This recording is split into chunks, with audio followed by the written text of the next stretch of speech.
Bonjour à tous et bienvenue sur notre chaîne YouTube, la chaîne de Ligne Droite. Je vous invite à vous abonner à cette chaîne, à aimer, à partager, à commenter ces vidéos. C'est très important pour notre référencement et c'est une manière de nous soutenir. Merci à vous tous. Le monde moderne voit l'émergence d'un nouveau genre de personnes assez étrange, il faut le dire, il faut le reconnaître. Je ne sais pas si vous avez vu autour de vous. Pour vous faire une idée, je vais vous proposer de vous lire quelques faits saillants de cette actualité. Les émeutes d'abord, avec coups et blessures pour du Nutella en promotion Intermarché. Un photographe, René Robert, qui est mort à Paris à l'âge de 84 ans, après avoir agonisé dans la rue pendant 9 heures sans que personne n'intervienne. C'est finalement un SDF qui a fini par alerter les secours. Un procès contre un voisin dont le coq chante tout simplement le matin. Ce voisin réclame 6 000 € de dommages et intérêts et 100 € par jour de retard. Le plaignant ne réside même pas sur les communes, ou alors il ne réside qu'une partie de l'année. Dans la même veine d'ailleurs, un agriculteur a été condamné dans l'Oise pour le bruit et l'odeur de ses vaches à 100 000 € par un néo-rural qui n'habite même pas sur cette commune. Des enfants de 6 ans et dès 6 ans qui ont été obligés pendant plus d'1 an de porter le masque à l'école de 8 h du matin à 18 h le soir, alors qu'ils ne craignent rien de grave de cette fameuse Covid, sans que personne n'y trouve rien à redire. Des familles ont préféré aussi ne pas se retrouver à Noël, éviter les retrouvailles, pour éviter les contaminations, même si tout le monde était en bonne santé. Des soignants prêts à se tester tous les jours pour prouver leur bonne santé sont exclus, suspendus et ne peuvent même pas bénéficier de leurs droits, ni chômage, ni formation, rien, sans que personne n'y trouve rien à redire. Des manifestations anti-policières, violentes, organisées par le comité Adama, que citait tout à l'heure Valentin, qui ont été justifiées par le ministre de l'Intérieur de l'époque, Christophe Castaner.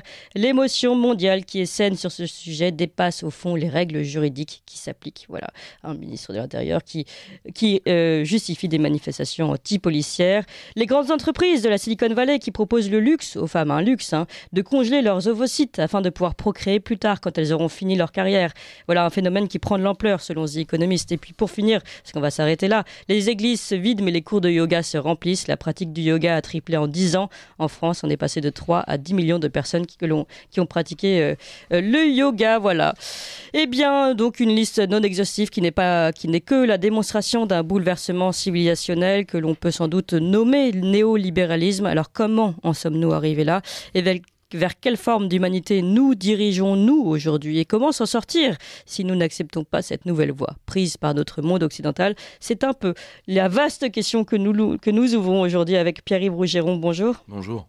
Vous êtes juriste spécialiste en intelligence économique, directeur de la revue Perspective Libre et président du Cercle Aristote. Nous sommes également avec Guillaume Travers. Bonjour Guillaume Travers. Vous êtes économiste, essayiste, collaborateur pour la revue Éléments et auteur de nombreux livres. On va en citer quelques-uns.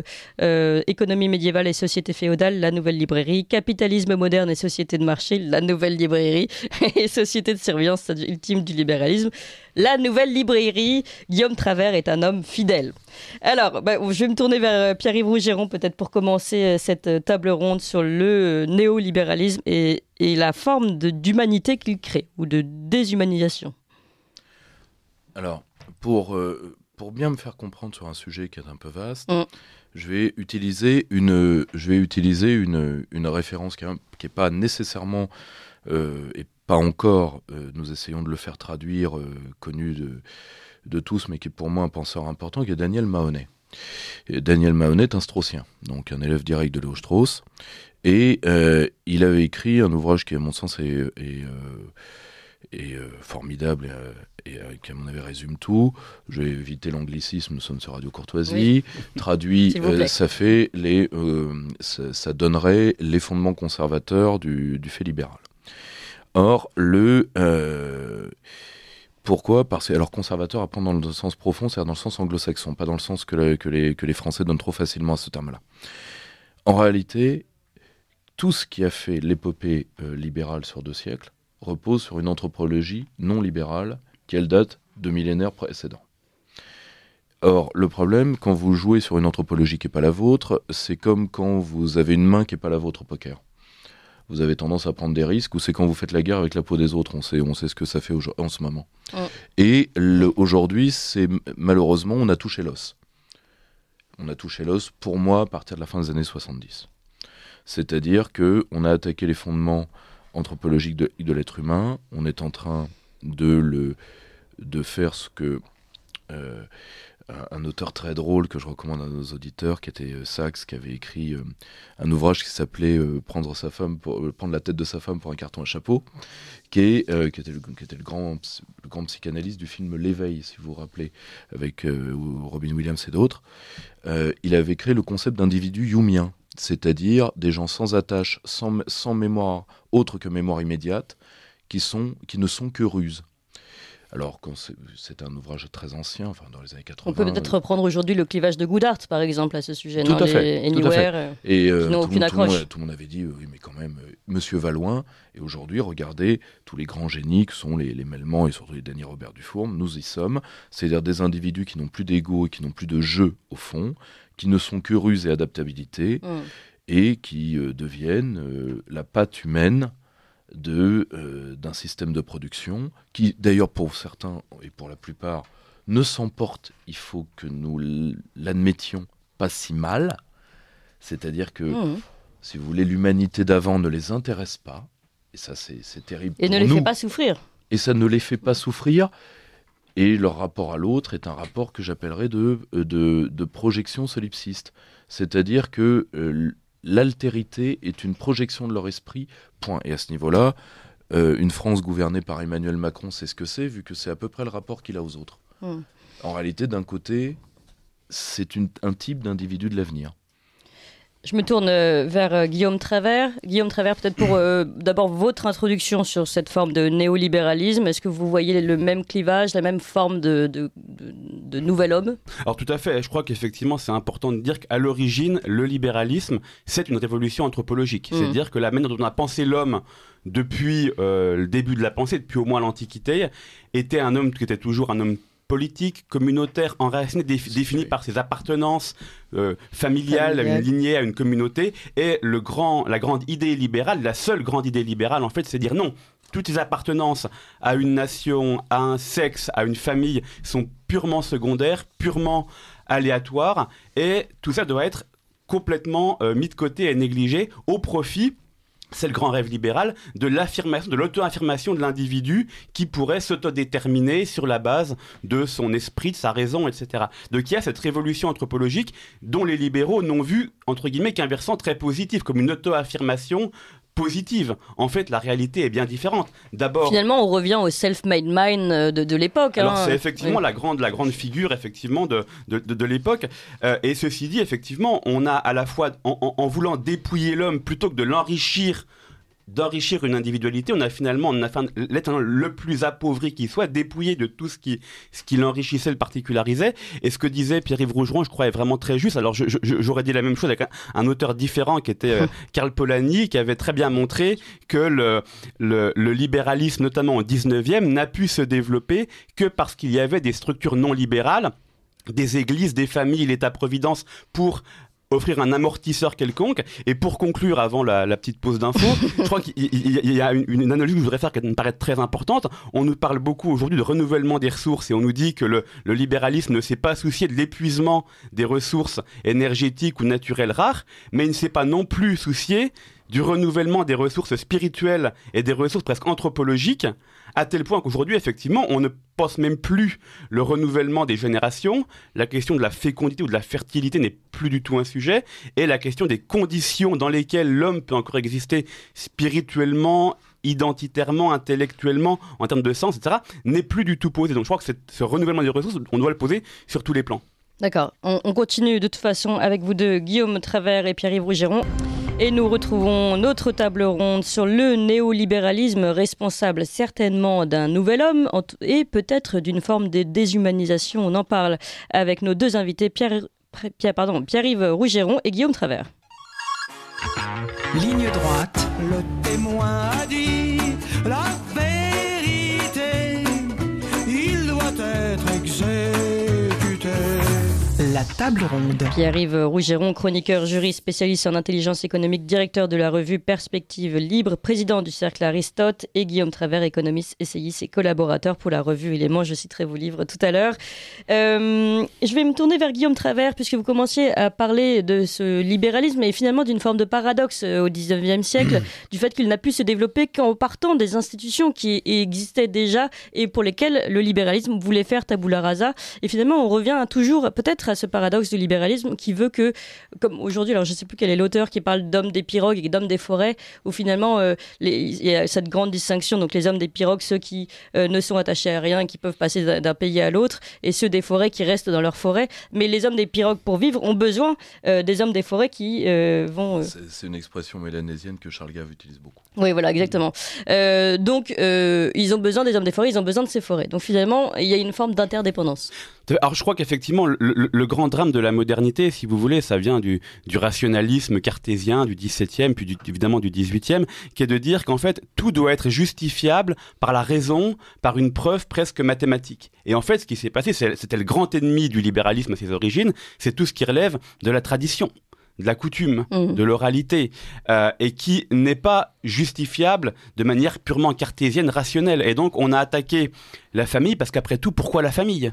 On peut avoir des arguments, mais qui ne seront pas des preuves, qui ne seront pas un raisonnement mathématique. Et donc, en fait, toute l'histoire du libéralisme, l'histoire de la déconstruction, qui se poursuit évidemment aujourd'hui avec tout ce qu'on appelle les déconstructeurs, de déconstruire tout ce qu'on ne peut pas justifier purement rationnellement. Dans un tableau Excel, en gros. Et donc, tout un tas de structures qui jouaient un rôle tout à fait fondamental pour structurer la société et assurer son maintien, eh bien, se sont trouvés attaqués.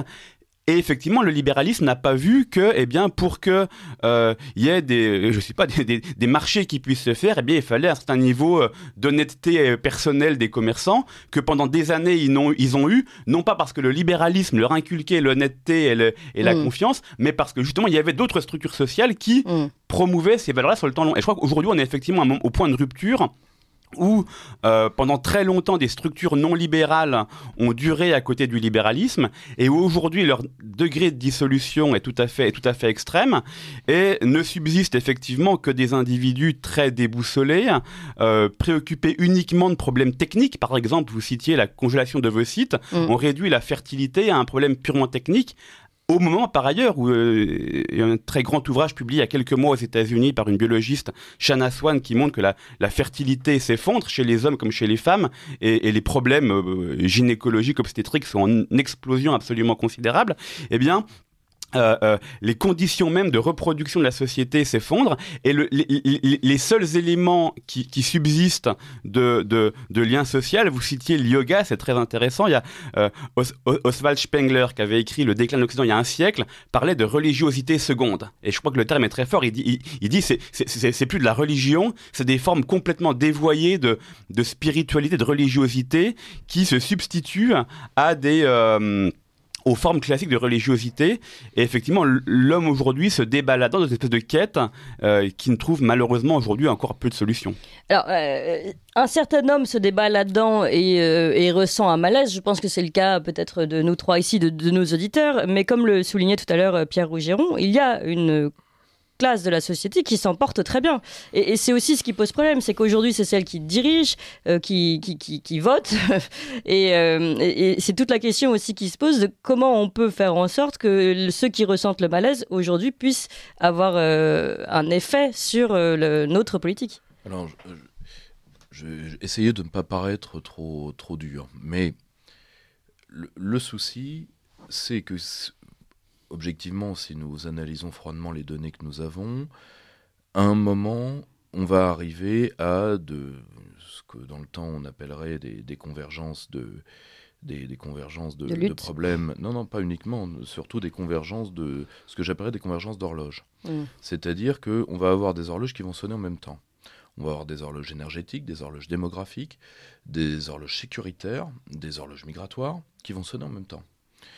Et des horloges géopolitiques qui, elles, sonnent un tout petit peu en avance. Donc, et malheureusement, il ne faut pas oublier une chose. Les idées sociales et politiques, les environnements qu'elles créent et les hommes qu'elles créent peuvent être qualifiés de dynamiques évolutionnistes de groupe. Derrière ce mot compliqué, il y a tout simplement le fait que vous avez intérêt à prêcher un certain ordre du monde si vous voulez prendre le pouvoir dans cet ordre du monde. Or, la caste occidentale qui a prêché ces idées depuis des décennies, aujourd'hui se retrouve face aux limites de sa propre matérialité. C'est-à-dire qu'elle est décadente militairement, elle est décadente technologiquement. Il suffit de voir comment l'Asie nous a surclassés dans une partie non négligeable de l'émission de brevets. Elle est décadente économiquement et elle peut, là encore, elle joue avec la peau des autres. À un moment, il y aura, disons, une réévaluation de la puissance de chacun. C'est-à-dire qu'à un moment, c'est la matérialité qui va s'imposer. Or, mais de quelle façon, alors, vous pensez tout simplement à... Ça peut être n'importe quoi. Ça aurait... Déjà, vous Peut-être avez une guerre. énormément... Suite à ce qui s'est passé dans le Covid, je peux vous assurer que l'admiration que l'Occident aimait voir dans les yeux des autres s'est lourdement évaporée. Parce que c'est pas... Beaucoup de pays n'ont pas eu le luxe de voir leurs soignants en sac poubelle. Beaucoup de pays ne se sont pas battus sur les tarmacs pour avoir les masques.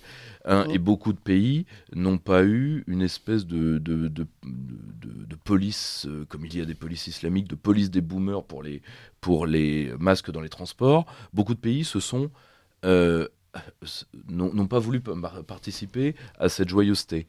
Or, pays non-occidentaux, peut-être précisément. Une partie du monde nous a regardé pendant ce temps-là et s'est rendu compte qu'une partie des complexes qui ont été datent de l'époque coloniale pour la plupart étaient aujourd'hui totalement exagérés. Et vous avez...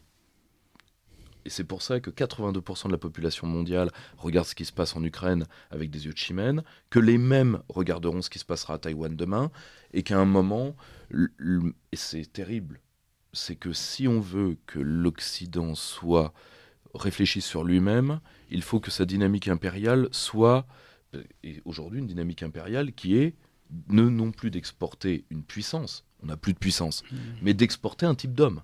Je vous rappelle qu'aujourd'hui, nous exportons par les armes la civilisation du vide.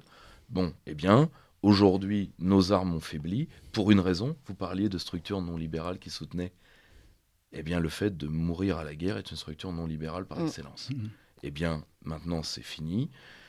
Je crains que ce qui a commencé en Syrie, parce qu'il ne faut pas oublier que la première guerre que l'Occident a arrêtée pour l'exportation d'un type d'homme, c'est la guerre en Syrie à partir de 2014. Ce qui arrive à Kiev aujourd'hui, ce qui arrivera à Taïwan demain, eh bien, va remettre les pendules à l'heure. C'est triste d'avoir à le dire, mais...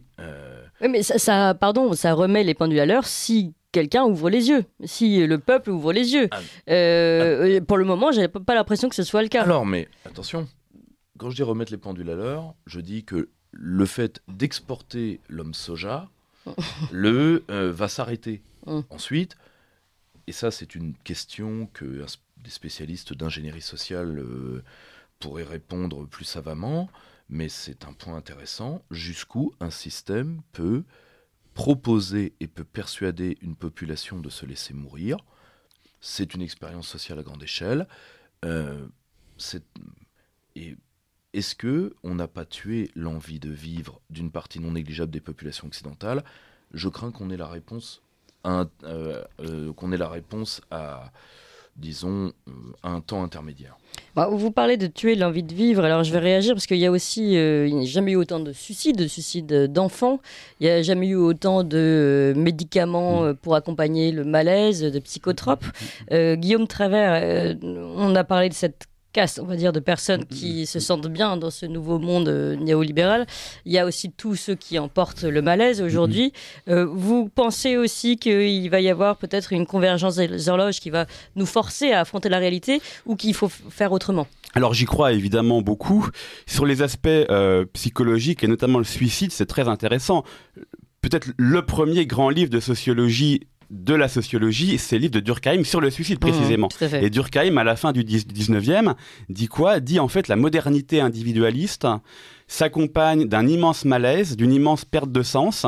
Et ceux qui se suicident à l'époque, chez Durkheim, c'est essentiellement les couches les plus favorisées, parce que ce sont celles qui sont les plus déracinées à l'époque, dans le milieu urbain, qui sont les plus coupées du terreau villageois, communautaire, agricole, qui était là classiquement. Et Durkheim dit que c'est un phénomène moderne. Dans le monde traditionnel, il n'y a pas vraiment de suicide, et il le montre statistiquement. Et c'est effectivement ce grand vide de sens qui laisse effectivement place soit au suicide, soit effectivement aux médicaments, aux psychotropes, où on ne soigne plus les âmes, mais on soigne les corps et on réduit tout à des problèmes médicaux. Alors sur la question de la survie, est-ce qu'un peuple comme ça peut se réveiller et prendre conscience c'est ouvert. En fait, d'une certaine façon, il prend conscience puisque celui qui prend des psychotropes n'est pas bien. Bien sûr. Il y a déjà une Est-ce qu'il a encore la volonté de vivre ? Le psychotrope est très paradoxal. C'est à la fois un laisser-aller parce que ça apaise et en même temps, ça peut effectivement susciter un sursaut. Si on en sort, on peut aussi être toute sa vie endormi. Et malheureusement, on sait, et Jean Raspail et bien d'autres nous l'ont montré, que les peuples peuvent disparaître. On connaît beaucoup de cas de peuples qui ont disparu. Alors, évidemment, je ne le souhaite pas, mais on sait que c'est possible. Et c'est effectivement aux Français ou au peuple d'Europe d'essayer d'avoir un sursaut, mais c'est pas du tout gagné. Et il y a vraiment, je crois que cette lutte anthropologique entre vraiment des visions de l'homme, et cette table ronde est très importante, parce que c'est vraiment, je crois, peut-être le sujet le plus important. Est-ce qu'on aura les hommes structurés, les femmes évidemment, structurés pour demain avoir réellement un sursaut civilisationnel ? Ouais. Pierre-Yves Rougeron, finalement, vous pensez à un suicide de notre civilisation ? On est vraiment là-dedans ou vous pensez qu'il peut y avoir... Tocqueville disait les grandes civilisations ne sont pas assassinées, se suicident. Or, aujourd'hui, et je pense que c'est important de le dire parce que nous vivons ce qui est classique de la fin des grands impérialismes, c'est-à-dire qu'au lieu d'une remise en question. Et nous sommes nous, la France, nous sommes une civilisation de la remise en question. C'est toute notre histoire. Or, si malheureusement, comme l'Occident ne veut pas le faire de toute évidence à échelle collective, c'est certain, eh bien on va avoir, et ça commence, la tentation de faire porter au monde en développement le fait de faire porter nos maux et nos échecs, c'est le fameux les Russes ont mangé mon cartable, maintenant c'est plus les chiens, c'est les Russes, et malheureusement entre une part de xénophobie que je vois monter dans les élites de manière délirante, on ne se rend pas compte que ceux qui bousillent les pays occidentaux et les civilisations, on a besoin de personne. Et je ne veux choquer personne, j'aime beaucoup les auditeurs de Radio Courtoisie qui me connaissent un petit peu, mais par exemple, on n'a même pas besoin de l'islam pour se foutre en l'air. On n'en a même pas besoin. On le fait très bien tout seul. Non mais ça c'est bien de le rappeler aussi. C'est d'ailleurs la seule chose aujourd'hui que l'Occident fait très bien tout seul, c'est ça. Or, moi, ce que je pense, c'est que en réalité, on va avoir, selon les pays, je pense qu'il y a malheureusement des cultures plus prédestinées à l'autodestruction en Europe que d'autres. Je pense qu'il y a des classes sociales plus prédestinées à l'autodestruction que d'autres. Je pense qu'il y a des environnements plus prédestinés à l'autodestruction d'autres. Vous allez avoir ceux qui vont vouloir vivre et ceux qui ne le veulent plus. Vous allez avoir ceux qui vont vous dire, et d'ailleurs le sens du deuxième tour d'Emmanuel Macron est un peu ça. Ceux qui veulent vous dire, mais encore 5 minutes de fête, on a commencé en 68, laissez-nous continuer. Après tout, on a fait des chèques, c'est vous qui les honorez. Mais il y a un peu de ça. Ça fait un moment qu'on fait la fête de l'homo festivus quand même. On pourrait.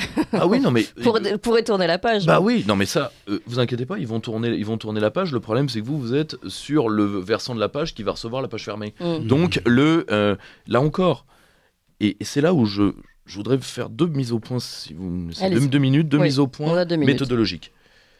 Premièrement, je comprends qu'on ait un grand attachement à la notion d'individu. Mais il y a 2 choses méthodologiques à avoir en tête. Nous ne créons pas des individus. Nous créons des êtres non individués qui sont dans une sorte de lâcheté vis-à-vis du réel qui fait qu'ils s'adaptent à tout, y compris au pire. Ce sont des individus non individués. Et deuxièmement, ce n'est pas une création occidentale. Il y a un très très beau livre, malheureusement qui n'a pas été assez commenté à sa sortie il y a plusieurs années, qui s'appelle Individu d'ailleurs. Et en réalité, on se rend compte que toutes les civilisations ont pensé l'individu, mais elles l'ont pensé de la manière... Je vais vous donner un exemple. Moi fondamentalement, je suis un néo-ancien, donc je suis passionné par Athènes. Et il n'y a pas eu d'un truc de 200 000 personnes. C'est 200 000 citoyens libres. Autant d'individualité au 5e siècle d'Athènes, si vous voulez, ça a été quasiment inconnu depuis où que ce soit. Pourquoi ? Parce que les collectifs forts, et c'est là où il y a un mythe, les collectifs forts n'étouffent pas l'individualité. Les collectifs forts la garantissent. Les collectifs faibles font des individus faibles. Tout simplement parce que vous n'avez pas de contrefort psychique et vous pliez devant la logique de la tourbe humaine. C'est normal. Deuxième chose, je pense qu'on fait trop peu de cas de la perte de la notion de responsabilité dans la pensée libérale. On a toujours dit que la pensée libérale était ce qui était vrai ce qu'on appelait le libéralisme triste. Les Julien Freund, les Raymond Aron, c'est-à-dire des hommes dont le type d'homme a disparu, ce qu'on appelait les libéraux classiques dans le temps. Aujourd'hui, nous sommes d'accord que nous sommes dans une civilisation où il n'y a plus de paroles données, il y a des contrats, c'est-à-dire une civilisation de non-responsabilité. Oui. Et d'ailleurs, le Covid nous l'a révélé. Vous vous rendez compte que la première responsabilité de l'être humain, c'est la responsabilité vis-à-vis des enfants qu'il met au monde. Parce que sinon, il n'y a plus de vie, et s'il n'y a plus de vie, il n'y a plus d'homme. Simple. Eh bien, cette responsabilité-là, des gens, s'en sentent délestés, et le revendiquent comme une liberté. Ils l'ont fait pendant la crise Covid. Et ça, c'est un basculement anthropologique majeur. C'est la version collective de l'après-moi le déluge. Tout à fait.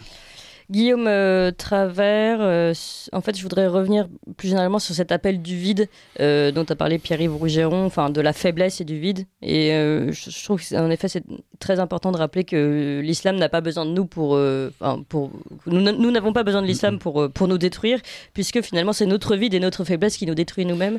À ce sujet, oui, ça me paraît évident et très important, effectivement. Je crois qu'on est, on l'a dit plusieurs fois, on est remplacé parce qu'on est remplaçable. Et quand je dis remplacé, c'est pas uniquement démographiquement, c'est aussi on est remplacé par les machines parce qu'on est devenus nous-mêmes presque des machines. On est remplacé par la congélation de vos sites parce qu'on est nous-mêmes devenus incapables de nous reproduire nous-mêmes. Et donc en fait, tout ce qui nous arrive parce que nous avons anthropologiquement changé. Et pour je crois que c'est vraiment le point de départ. C'est le point aussi de Renaud Camus dans son dernier livre d'ailleurs. Il ne parle pas du grand remplacement seulement d'homme à homme, mais aussi par les machines. Tout à fait. Et je crois que et c'était déjà un point, je parlais de Spengler tout à l'heure, qu'il avait bien eu par exemple pour l'Empire romain. L'Empire romain ne meurt pas sous les coups des barbares. Il meurt parce que les valeurs romaines classiques se sont considérablement amoindries, parce que l'éthique n'est plus du tout la même. Et donc, les peuples meurent avant tout parce qu'ils s'érodent de l'intérieur. Il y a une sorte de fatigue de vie et la responsabilité, je crois, est très importante parce que économiquement, moi qui suis économiste, c'est très important. Oui. Au 19e siècle, qui fait la grande révolution du capitalisme, c'est ce qu'on appelle la responsabilité limitée des entreprises. C'est-à-dire, faites autant de profits que vous voulez, mais si vous faites des pertes, c'est pas grave, les actionnaires ne sont responsables que de manière très limitée finalement. Ça c'est vraiment la grande naissance de l'économie moderne, mais ça s'applique absolument à tout. Être responsable personnellement, c'est très fatigant. Être responsable d'enfants, effectivement, faut se lever la nuit, et beaucoup de gens malheureusement sont soulagés. Ouf, enfin, on n'a plus à être responsable, on n'a plus à se projeter.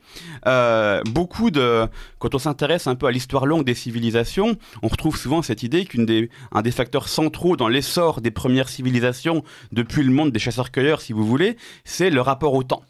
C'est que la civilisation croît à partir du moment où on peut se projeter au-delà à se projeter à la prochaine récolte, par exemple. Évidemment, si vous cueillez toujours tout, vous consommez immédiatement tout ce que vous produisez, vous n'accumulez rien, vous ne construisez rien. Et la civilisation, c'est le moment où on se dit, non, on va par exemple planter et puis récolter dans 6 mois, dans 1 an, et on se projette dans l'avenir. Ça, c'est toujours se projeter dans l'avenir, renoncer à une satisfaction présente pour se projeter dans l'avenir. Et aujourd'hui, on n'a plus de projection. Les psychologues montrent bien que l'homme, la capacité à se projeter de l'individu français ou européen, occidental, a baissé considérablement. La capacité à se projeter a baissé. Le rapport au temps a considérablement changé.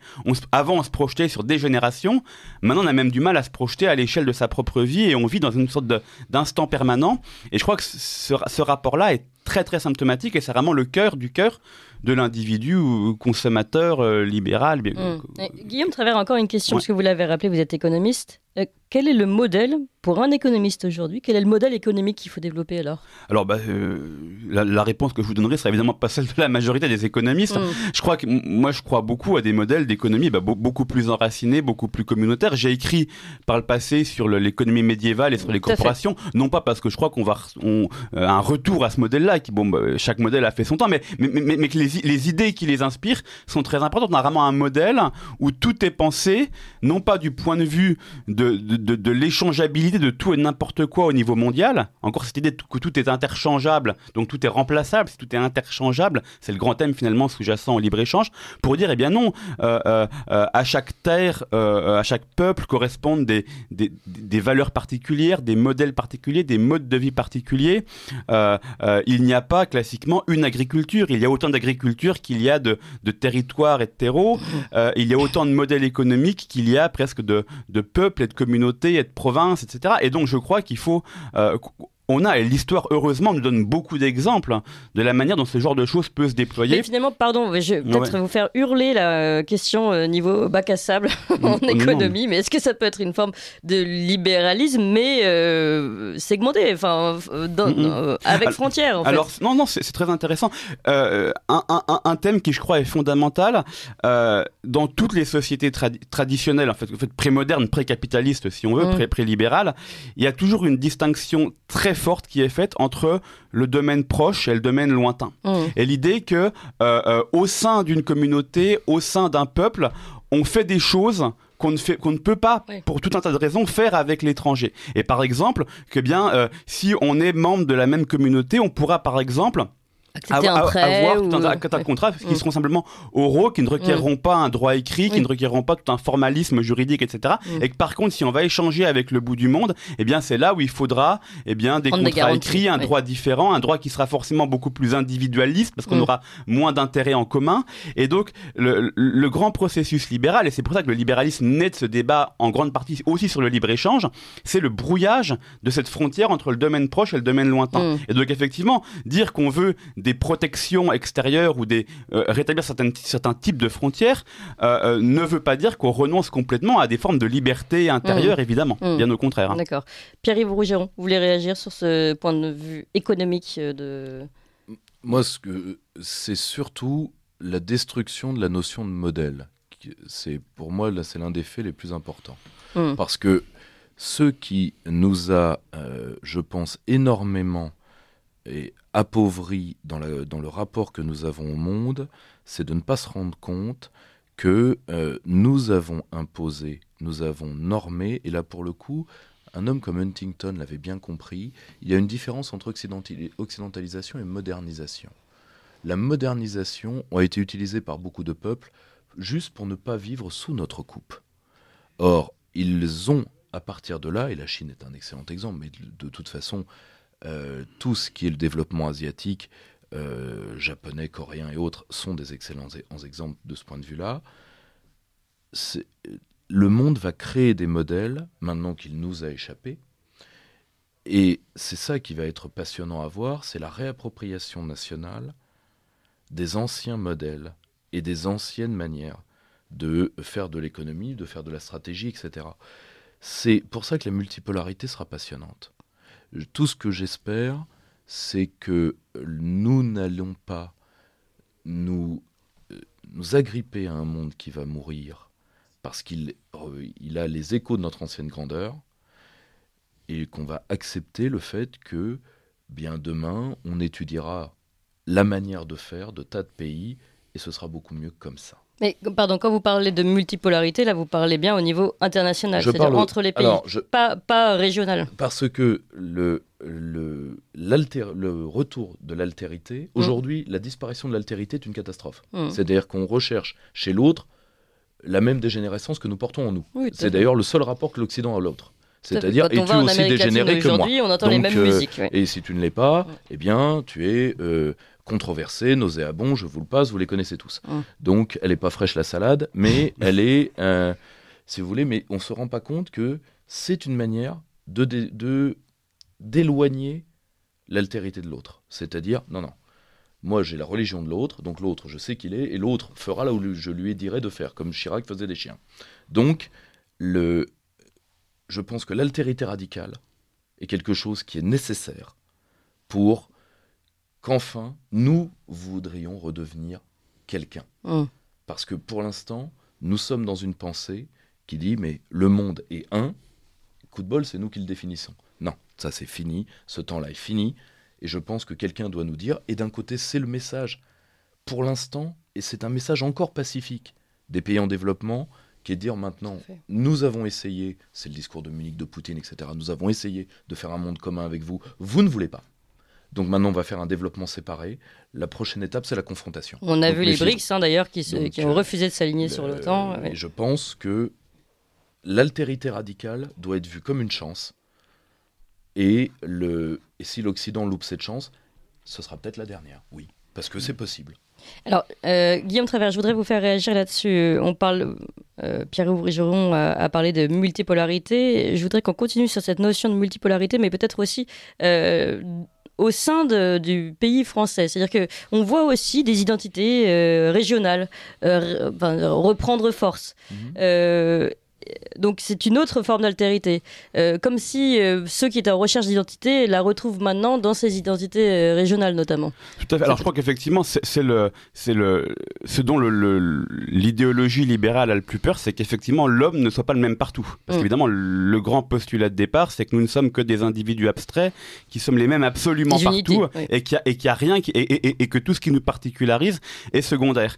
Et donc je crois qu'effectivement ce retour de la multipolarité, qu'elle soit d'ailleurs intérieure ou extérieure, est une très bonne chose, parce qu'effectivement ça nous confronte aux contradictions profondes de l'idéologie libérale. Après effectivement le danger qui court, ou le danger sous-jacent, c'est de savoir de quelle identité parle-t-on précisément, et dans quelle mesure ces identités sont profondes et enracinées, ou est-ce que c'est des choses de surface très peu solides. C'est marrant, vous citiez en introduction l'exemple du supermarché où quelqu'un qui s'était battu, et presque des morts pour des pots de Nutella. Je l'avais cité il y a quelques années dans un article quand c'était rue, où j'expliquais que les identités aujourd'hui sont surtout des choses commerciales. On se définit avant tout non pas comme français ou breton ou ce que vous voulez, mais comme moi j'ai un look de sportif et je porte telle et telle marque, et les identités sont beaucoup plus commerciale que politique, culturelle, et c'est un peu le danger du marasme actuel, c'est que ces identités très fluctuantes peuvent... Alors je pense qu'il y a une vraie quête, il y a un vrai besoin, espérons qu'il soit canalisé de manière positive et politique et enracinée, mais effectivement il y a un vrai danger que le retour des identités reste un peu superficiel. Alors je vais continuer ma question, et puis je vous donne la parole, Pierre-Yves Rigeron, juste sur cette question de quête identitaire dont vous parlez, et de retour des identités notamment régionales. Est-ce que finalement la région n'est pas le noyau sur lequel plus facilement la population peut s'appuyer, plus que sur la France, qui peut-être signifie beaucoup moins aujourd'hui? Est-ce que nous n'allons pas retrouver... Les données nous disent l'inverse. Ouais. Les données nous disent l'inverse. Tout ce qui est manifestation politique régionale, faut aller dans un conseil régional. Si vous voulez, mis à part des coins, et encore, moi je viens en Alsace, donc des gens qui sont très fiers de leur région, eux-mêmes, en réalité, ce qui se fait, et d'ailleurs les Gilets jaunes c'était ça, c'est avant tout une demande d'État.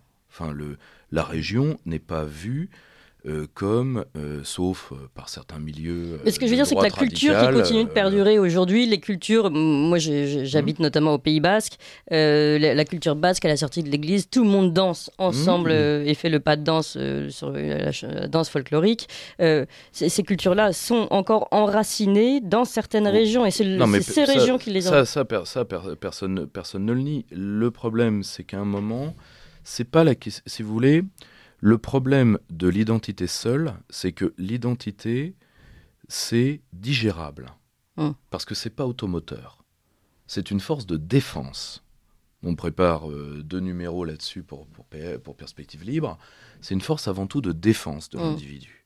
Le problème, c'est que c'est la sublimation politique qui fait la conquête de ce qui garantit que l'identité ne reste pas un folklore, c'est-à-dire une liberté. La liberté, elle est nationale.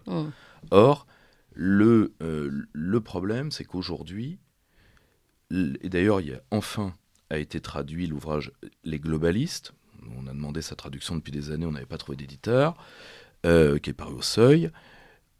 Quand les gens qui ont le plus théorisé la révolution anthropologique, qui est ceux que vous appelez les néolibéraux, ces hommes ont une histoire. Eh bien, quand dans les années 30, ils laissent tomber le libéralisme à papa, c'est-à-dire nous ne supportons plus la présence, nous n'avons plus à supporter la présence des nations, des États, etc. Des autres structures sociales. Des autres structures sociales, et nous allons les détruire. Eh bien, leur quête sur un siècle, c'est la fin de la notion de souveraineté. C'est très net. Or, parce qu'ils savent vous frapper. Et à l'époque, ils ne sont plus rien. Vous voyez ce qu'est le Mont Pèlerin au début, ça reste quand même une gentille réunion d'allumés. Or, et néanmoins, comme Kev Dixon l'avait très bien dit dans Les Évangélistes du marché, ces hommes ont fait notre monde. Et ils ont fait notre monde parce qu'ils ont su vous frapper. Or, aujourd'hui, parce que l'identité peut être digérée commercialement, parce qu'elle peut être manipulée médiatiquement, parce qu'elle peut être auto-neutralisatrice par la logique du tir exclu, c'est-à-dire grosso modo vous liguez identitairement c'est ce qui fait la différence entre quelqu'un comme Salvini et quelqu'un comme Boris Johnson. Salvini n'a rien fait pour l'Italie, mais il a utilisé les identités les unes contre les autres pour faire sa carrière. Boris Johnson a dit « je prends la Grande-Bretagne comme elle est », et aujourd'hui il a même passé la loi anti-immigration la plus lourde de toute l'Europe continentale ces 30 dernières années. Grâce à quoi ? Grâce à des Anglais récents qui voulaient que la Grande-Bretagne perdure, qui sont les 2 tiers de son équipe. Donc à un moment, je pense que c'est la liberté nationale qui permettra aux identités de survivre, sinon...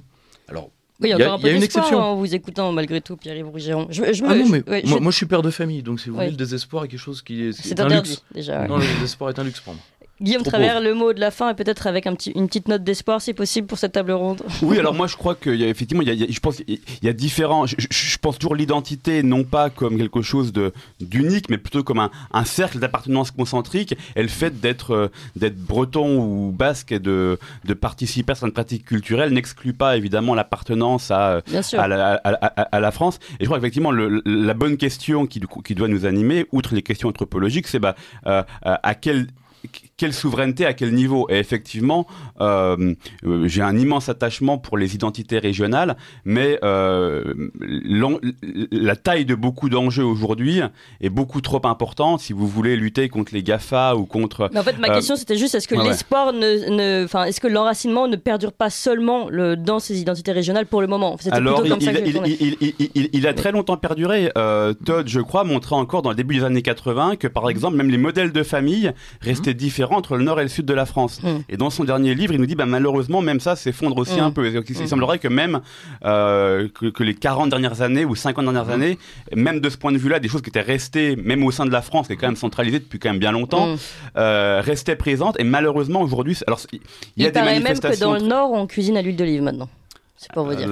C'est dramatique. mais je conclue rapidement parce qu'on va passer à notre prochain invité, Adrien Bocquet, qui est arrivé. Merci beaucoup, Pierre-Yves Rougeron, spécialiste en intelligence économique, directeur de la revue Perspective Libre, président du Cercle Aristote. Et nous sommes également donc avec Guillaume Travers, économiste, essayiste, collaborateur pour la revue Les Mondes. Puis je vais citer, puisque vous le citiez tout à l'heure, ce livre Économie médiévale et société fédéale, la nouvelle librairie. Merci à vous. Vous appréciez cette émission ? Alors aidez Radio Courtoisie à en produire d'autres en indépendance totale. Rendez-vous sur soutenir.radiocourtoisie.fr. Merci d'avance.